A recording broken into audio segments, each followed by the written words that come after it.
So I woke up to some bad news today, or news I didn't love at least, is that the Celtics offered Jaylen Brown in a trade for Kevin Durant, and then Jaylen Brown, just a little while after, tweeted out SMH, kind of showing his frustration with the front office, and I didn't quite like that today because, well, you could be getting Kevin Durant if you're trading for him. I think Jaylen Brown, his value is kind of in his future, and I think Jaylen Brown can have a really bright future. I think he can take a leap to where Jason Tatum is, and I think Jason Tatum can take another leap as well.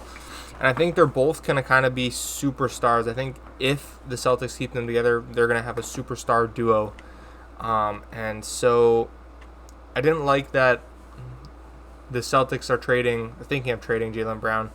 And they actually gave it an offer. They gave it an offer of Jaylen Brown, Derek White, and picks. And the Nets said that they would do it if they added Marcus Smart.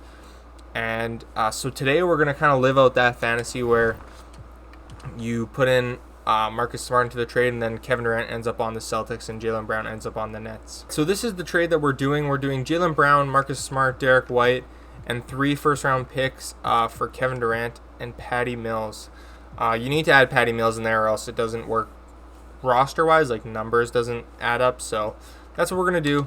We're going to make this trade. All the teams do accept. And there we go. Now the new look Celtics and Nets. So now you have Kevin Durant and Jason Tatum, Rob Will, Michael Brogdon, Pritchard, Williams, Horford, and Gallinari, and Patty Mills and Cornette. And over with the Nets side of things, you got Kyrie Irving, a nice Jaylen Brown, Kyrie Irving duo, alongside Ben Simmons. This is a trio I actually really like. And then they have TJ Warren as well and Marcus Smart. I really like this team, actually. I think this team is a lot better than what people think they could be. If this team was assembled and the Nets do get Jaylen Brown, because Kyrie is staying, he said that he wants to stay whether or not Kevin Durant leaves. I think that this team could end up being a top 4 seed. I don't see why not. As long as Kyrie's playing games, I think Jaylen Brown's going to take a leap into superstardom. And so this is what I kind of expect for this team. So I'm just going to add some players wherever we need positional fits from free agency, and then we'll start simulating the season. All right, so this is what the Celtics rotation looks like. You got Peyton Pritchard, Brogdon, Durant, Tatum, Williams, and then you got Williams off the bench with Horford, Gallinari, Dennis Smith Jr., who I just signed in free agency because the Celtics kind of needed some backup guards, and then also DeAndre Bembry, who I signed in free agency, and then Patty Mills, Cornette, and Sam Hauser, and J.D. Davidson as well. And now with the Nets, you got Kyrie, Jaylen Brown, TJ Warren, Ben Simmons, Nicholas Claxton, Smart, White, Thomas, Seth Curry, Thompson. See, so I tried to add a center in Tristan Thompson, but this team is very guard heavy. Like, there's not a lot of power forwards and small forwards that would be better than Joe Harris. I don't know why they're not playing Joe Harris, but whatever. Let's switch maybe these two, because we don't really need a bunch of shooting guards on here. Give Joe Harris some minutes. And then, yeah. So that's what the Nets and the Celtics look like. I'm going to simulate until their first game against each other, and then we'll play that and see what the outcome is. All right, so here at the first Celtics and Nets game, if you simulate the game, the Nets get off to a really good start at the beginning, and then the Celtics look like they're just going to pull away with it. Yeah, it's not really even close. Oh, actually, it wasn't too bad. 17-point game, not terrible.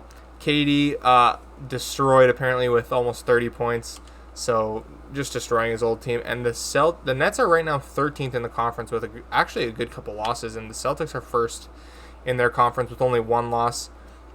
So yeah, I don't know if it would go like this. I really think the Nets would be pretty good, but 2K is not very accurate. All right, so here at the All-Star break, it's Team Luka and Team Giannis. And if we go auto draft, we see Jason Tatum is a starter along with no Kevin Durant, but Jason Tatum's a starter. It doesn't even look Kyrie Irving's in here, Kevin Durant's in there, but no Jaylen Brown. I feel like Jaylen Brown would be in the All-Star game, but I mean, what are you going to do? I think Jaylen Brown, if he goes to the Nets, I think he's going to become pretty close to a superstar. I think he's going to be absolutely gross. He has a great future ahead of him, and I would love to see him play, to his potential, and I think he can reach that on the Celtics, but if he doesn't, that's the way it goes. But I just want to see Jaylen Brown succeed, and if he succeeds in Brooklyn, I mean, that's the thing, I guess.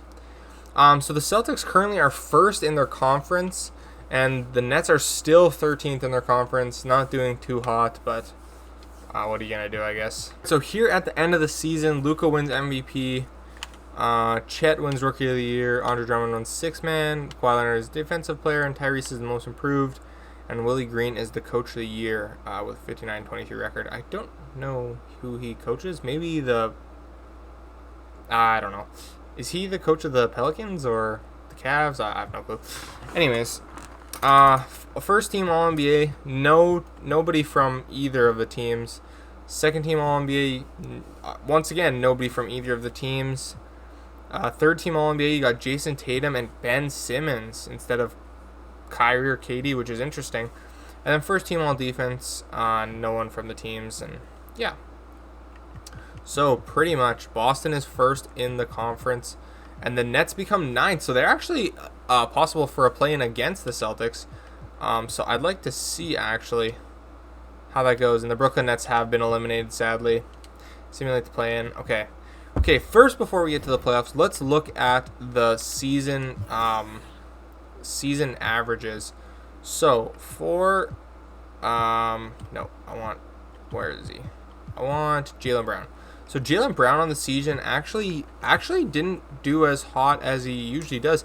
He averaged less points, a little bit more rebounds, a little bit more assists, more steals, more blocks, less turnovers, better field goal, better three, better free throw, better less minutes, and more fouls, and a worse plus minus by a lot.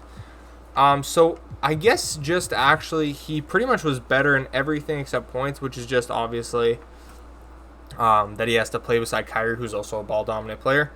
And so if he was kind of given the keys, if Kyrie were to also leave, let's say, he would probably see like a 30-point per game score out of that season.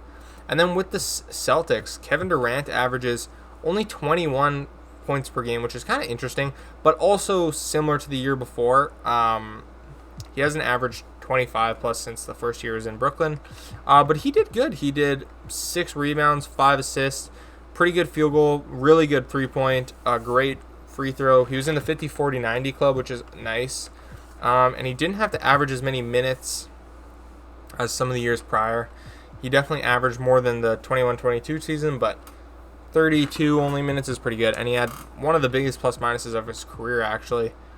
Oh, that's not even really true. He had a high plus minus, though. A 7.7 is really good, and he scored 1,700 points. Now, let's see where Jason Tatum is. Jason Tatum this year definitely looked like the one man. He averaged 25, 7 and 5, 1 steal, 2 turnovers per game, which is not terrible. Similar to last year, which is kind of concerning because in the playoffs he then had over 100 turnovers in a postseason. But I mean, what are you gonna do? Good field goal percentage, good 3. If he would have got that free throw up just a little bit, he could have been part of that 50-40-90 again, with Kevin Durant, and only averaged 32 minutes per game, which is pretty good. 7.1, which is nice, and a little bit over 2,000 points. Really cool. I want to see how Malcolm Brogdon did. He actually did not bad. 16 points per game, really nice. Yeah, so I guess let's go through, simulate the round. Now we'll just simulate the games. 2-1 on the Heat, 3-1 on the Heat, 4-1 on the Heat, going on to face the Chicago Bulls. Who doesn't move on? Let's see. Memphis beats the Clippers, which no one expects. I think a lot of people are expecting the Clippers to make a really deep run this year if Kawhi and Paul George and John Wall are all healthy. Golden State Warriors again beats Denver in 5. Minnesota beats Dallas. Luka being the 7th seed is wild and being the MVP. But, I mean, I guess that's how that's going to go. And the Pelicans are the 1st seed. But the Pelicans have been godly every sim I've ever done on this game. The Pelicans have been really good. So, I don't know what you really take away from that. So, if you simulate through the second round, 1-1. Oh, come on, Celtics. 3-1. There we go. 4-1 against the Bulls. So we haven't lost 2 games in a series yet, and now we're facing the 7th seed Atlanta Hawks, And I'm going to be honest, I like our odds against the 7th seed. Let's see how we match up here. So a little bit worse in the guard position, but our front court just destroys theirs. Like Jason Tatum and Kevin Durant are just too big, and Robert Williams I think is a lot better defender than Clint Capella, in my personal opinion. You may disagree, but that's in my opinion. So the Golden State Warriors beat the Timberwolves in a sweep, and the New Orleans Pelicans beat the Memphis in a sweep. So that's kind of wild, actually. Okay, Atlanta takes a game. Boston then takes the next game. Come on, gentlemen, sweep. There we go. So the Celtics haven't even lost 2 games in one series, which is kind of wild. And, the Golden State Warriors losing 6 to the Pelicans. I would have loved to see a Kevin Durant versus Golden State and Celtics versus Golden State. You know, there would have been a lot of storyline there. There would have been the Celtics losing the previous year, Kevin Durant leaving that team, going to Brooklyn, didn't work out. Now he goes to the Celtics. Now he's back in that realm. But we're here with, I did not mean to simulate the round, but the Celtics lost in 5 to the Pelicans, which was kind of interesting. Jose Alvarado 23. Holy. Yeah, I don't know what happened here, but I guess. So that was game what? Wow. They just did not play well. 19, 15, holy, 24, 23. Yikes. That's not great. You don't really like to see that, but I guess what are you going to do? So that's kind of how that goes. Celtics lose in that first series, but I'm not too worried about it, you know. Okay, so player progression. Jason Tatum is now better than Kevin Durant, which, they're roughly the same. Jason Tatum just a little bit better. Rob Williams goes up by a little bit. Malcolm Brogdon looks to be similar. But yeah, their role players are deteriorating by a lot. And then let's see on the Nets side of things what it looks like. Oh, wow. Okay, I guess the Nets literally have to re-sign everybody. Oh, wait, what? Okay, hold on here. So on the Nets side of things, did they just lose everyone? Did they lose everyone? They did not. Whatever, auto-generate rookies. Yeah, that's fine. Did they actually lose everyone? Did the Nets lose everyone? Okay, that scared me. They did lose Kyrie, but honestly, does that matter? I would rather have Jaylen Brown running my team than Kyrie, if I'm being quite honest. And you got kind of a nice team around Jaylen Brown. You got Ben Simmons and Marcus Smart, so this team is disgusting defensively. You got Cam Thomas just being a nice scorer. Nicholas Claxton is also really good defensively. So this team is going to be godly defensively. It's going to be a hell of a night to face them. Then you got Derek White off the bench. Ooh, I would not want to face this team. Because it would be a hell of a night scoring. Like, everyone's under in field goal percentage. Like, it would just be awful. And then on the Boston Celtics side of things, you basically got a bunch of nobodies alongside kind of the core of Jason Tatum, Kevin Durant, Rob Williams, Malcolm Brogdon, Peyton Pritchard, and Danilo. But yeah, let's we'll run it back and then we'll see what happens in the playoffs. All right, so far we just hit the All-Star break, and so far the Celtics haven't been doing bad. They're third in the conference this year, which is actually a lot better than what I thought they'd be, considering the depth they had beside them, like basically 5 players and then 74s all around. And the Nets are 9th, which is kind of where they were last year. But I want to look at the All-Star roster to see if Jaylen Brown made it. And so looking, Jason Tatum's on Team Giannis. There's no Jaylen Brown on this one, but there's a Kevin Durant, and there's no Jaylen Brown again on this one, which is very surprising. I thought that if he was on a team alone, he would make the All-Star game, but I guess not. So Luka wins his back-to-back MVPs, almost averaging a triple-double. Nobody from the Celtics or Nets win anything. I think this is the Pelicans coach, because it looks like they're also first in the conference again. And weirdly enough, let's look through here. Second team All-NBA is Jason Tatum, which is nice. Third is nobody. And so, wow, they really do not like the Nets or the Celtics in this game. Like, literally nobody has done anything. But yeah, so the Celtics had kind of a fall from grace. They went from the 3rd seed to the 7th seed, and then the Nets, they're the 12th seed.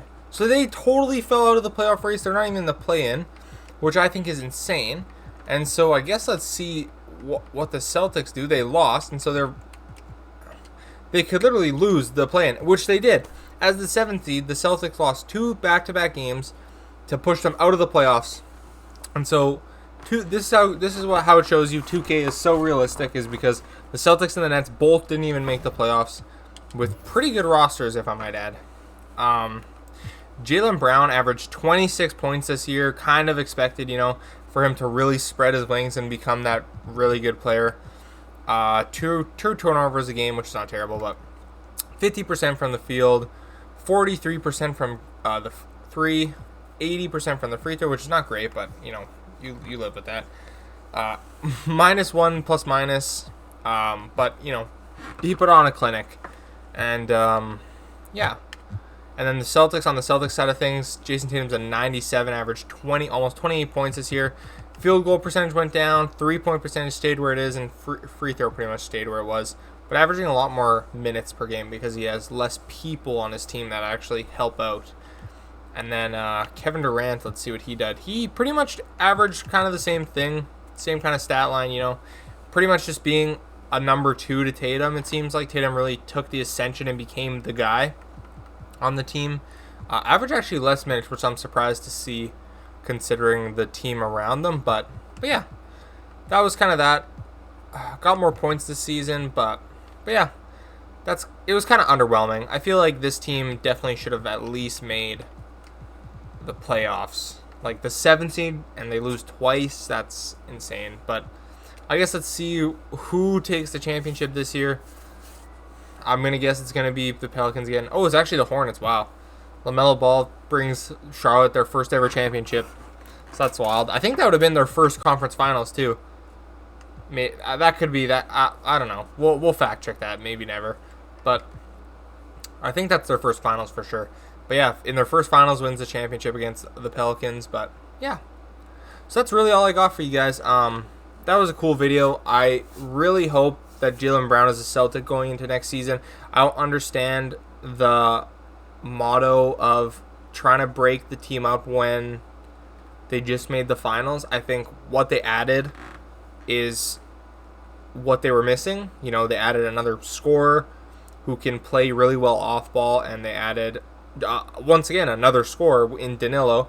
And all really they need is like a backup point guard if Peyton Pritchard isn't being serviceable that day. I guess even you can get Malcolm Brogdon to play that because you have Marcus Smart and Derek White to hold down the shooting guard. But, just adding depth around the corners so that if somebody does want to play that day, you don't want to play everybody every single game in the season. So give them some rest and just add some players in the corners to fill the cracks. And I don't know. I think the Nets, if they got the opportunity to get Jaylen Brown, I think they should have taken it. But I hope that's not the case, and I hope the Celtics repair their relationship with Jaylen Brown. From what I've heard, Brad Stevens said that Jaylen Brown is kind of off the table, and I hope that stays true going into next season. I hope that stays true all of next season.